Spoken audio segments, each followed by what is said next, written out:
venezolano. Tiene la palabra el diputado José Guerra.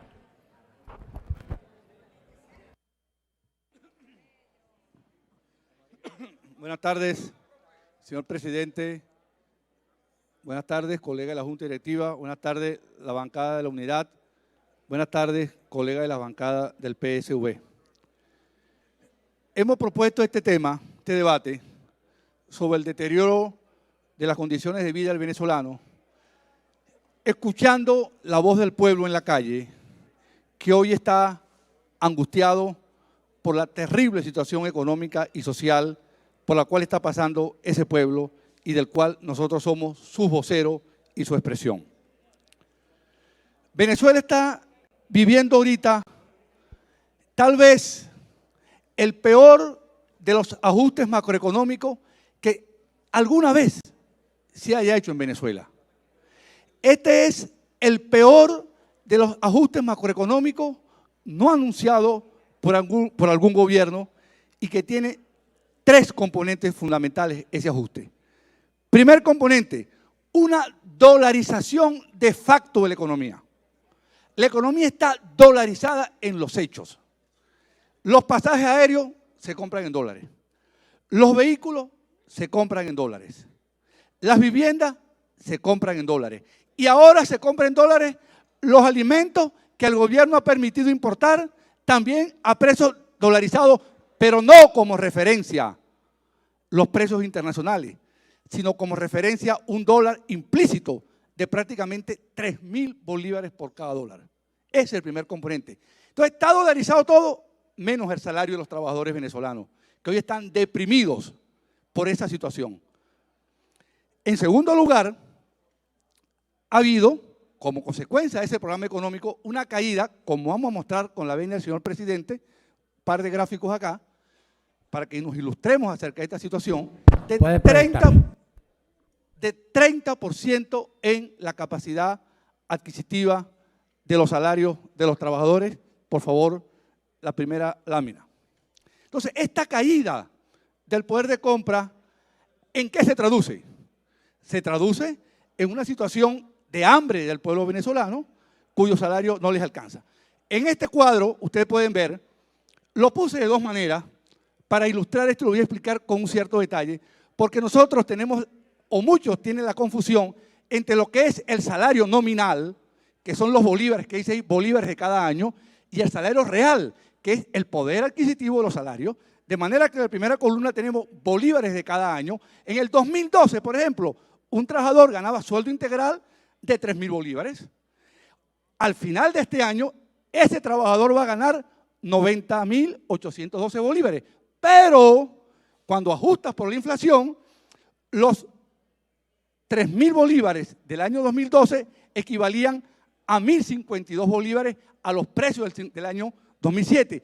En tanto que los 90.000 bolívares 812 hoy equivalen a 745 bolívares. Compañeros, esto es irrefutable. Es 30% de caída en 3-4 años de la capacidad adquisitiva. Pero vean ustedes cómo aumentan los bolívares y cómo cae el poder adquisitivo.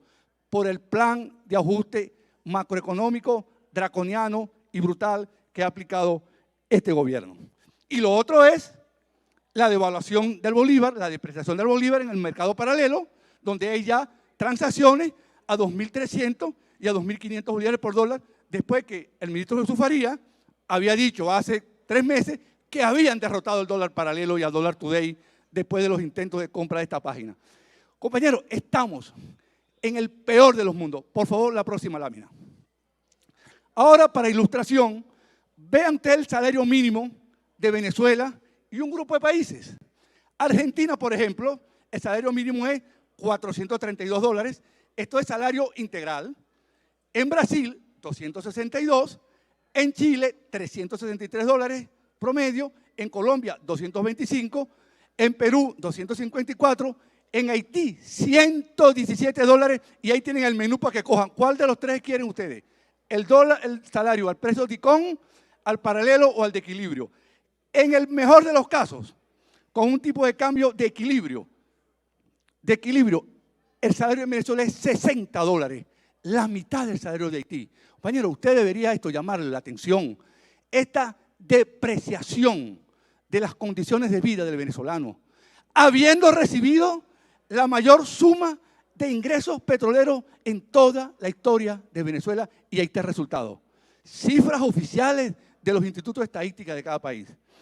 En consecuencia, la tesis que nosotros manejamos es que ya el salario en Venezuela no puede seguir cayendo, porque eso sería equivalente a condenar a este pueblo a los niveles de pobreza al cual hoy, en el año 2016, están en situación igual o peor que en 1998, después de haber tenido este país 750.000 millones de dólares en ingresos petroleros y que se fueron despilfarrados, malbaratados, botados, robados y expoliados. Esto no lo va a llamar usted a una reflexión. ¿Qué argumento tiene usted en contra de esto? Yo lo llamo entonces a la sensatez, a que pensemos en ese pueblo que votó por nosotros mayoritariamente, pero también votó por ustedes. Y estos son los salarios que tenemos hoy, una situación de hambre. En consecuencia, desde la unidad hacemos un conjunto de proposiciones. Primera proposición, exhortar al Banco Central y al Instituto de Estadística a que publiquen las cifras. Tienen un año sin publicar las cifras. Un año sin publicar las cifras macroeconómicas de Venezuela, con todos los inconvenientes que esto le causa al país. En segundo lugar, exhortar al gobierno a que le pague el bono de alimentación a los jubilados y pensionados, tal cual fue aprobado por esta Asamblea Nacional. Pidieron el informe económico, le hicimos el informe económico. Pidieron la factibilidad técnica y económica para financiar el aumento, se los dimos. ¿Qué están esperando para aprobarle a los jubilados y pensionados su bono de alimentación? Tercera propuesta, propiciar una política de ajustes salariales que tome en cuenta la inflación siempre y cuando esta política salarial se inscriba en el contexto de un plan de estabilización económica encaminado, este plan, a hacer crecer la economía y bajar la inflación. Porque tampoco no tenemos la vocación de demagogos de estar proponiendo aquí ajustes salariales periódicos, porque eso aceleraría la inflación dramáticamente. Lo hacemos, sí, ajustes salariales para reponer esa pérdida del trabajador en el contexto de un programa económico que le dé sustentabilidad a esta economía, la haga crecer, estabilice la inflación. Compañero, es hora de reflexionar. Este país está en una profunda crisis y no parece recuperable esa crisis si no se adoptan un conjunto de medidas que ya fueron aprobadas por esta Asamblea Nacional a través del trabajo que se hizo en la Comisión de Finanzas con el nombre de 10 propuestas para resolver la crisis económica. Le hemos expuesto el problema, le hemos propuesto la sugerencia, le hemos propuesto las alternativas. Ahora queremos que ustedes nos acompañen en esta preocupación del país, no para nosotros, es para los electores que votaron por ustedes y que hoy están decepcionados, tanto el gobierno de Maduro como su gestión acá en esta Asamblea Nacional. Buenas tardes, señor presidente.